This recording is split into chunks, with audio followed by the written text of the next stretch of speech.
Hello guys, मेरा नाम है अर्जुन और आज हम बात करेंगे उस कलाकार के बारे में। वो कलाकार जो बिना बोले लोगों को हंसाना और रुलाने दोनों में माहिर था। फ्रेंड्स, वीडियो शुरू करने से पहले मैं आप लोगों को एक क्लिप दिखाना चाहता हूँ।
आज हम बात करने वाले हैं प्रोफेशनिस्ट चार्ली चैपलिन के बारे में। इस एक सीन के लिए चार्ली 20 पेयर्स ऑफ लिक्यूरस बूट्स का ऑर्डर दिया। इस सीन को शूट करने के लिए 3 days and 63 टेक्स लगे। According to Charlie, both actor experienced inconvenient reactive effect after Charlie rushed to hospital suffering from insulin shock. Well, एक बार की बात है जब महान scientist Albert Einstein Charlie Chaplin से मिले और कहा, मैं फैन हो गया हूँ आपके अंदाज का।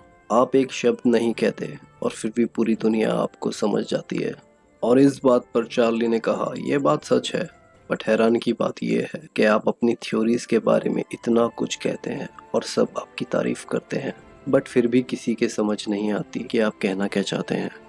गाइस, वो हंसी के उस दौर से बहुत आगे निकल चुके थे जहां हंसी सिर्फ एक खुशी का सामान बनकर रह जाती है। चार्ली का जन्म अडोल्फ हिटलर के 4 दिन पहले हुआ था। 16 अप्रैल 1889 को हुआ। चार्ली का असली नाम चार्ल्स स्पेंसर चैपलिन था। माता पिता दोनों ही कलाकार थे, इसलिए इनका रुझान भी उस ओर ही था। चार्ली जब 3 साल के थे तो उनके माता पिता ने अपने रास्ते अलग कर लिए थे। अपने माता पिता से ही इन्होंने गाना सीखा। अक्सर एक वाक्य का जिक्र किया जाता है। एक बार स्टेज में चार्ली की माँ शो कर रही थी। माँ की तबीयत खराब हुई। 5 साल के चार्ल्स ने स्टेज में समा बांध दिया। स्टेज पर कोई अभिनय नहीं कर रहे थे, बल्कि वो अपने दुखों का इजहार कर रहे थे। लोग हंसते चले गए, चार्ली रोता चला गया। इसलिए चार्ली ने अपने अभिनय में गम ही खरीदे ताकि खुशियों का व्यापार कर सके। चार्ली का जन्म हालांकि लंदन में हुआ था, लेकिन थिएटर में रुचि होने के चलते उन्हें कई देशों को मात्र 15 साल की उम्र में ही घूम लिया था। 19 साल की उम्र में उन्हें एक लड़की से एक तरफा मोहब्बत हुई, लेकिन वहाँ भी गम मिला, तो चार्ली ने उस गम को भी अपने जहन में सहेज कर रख लिया। चार्ली ने 3 शादियां की थी। जिंदगी का एक लंबा रास्ता मुफलिसी के आशियानों में गुजारा। बाद में चार्ली अमेरिका सिनेमा हॉलीवुड का जाना माना नाम बन गए। दोनों विश्व युद्ध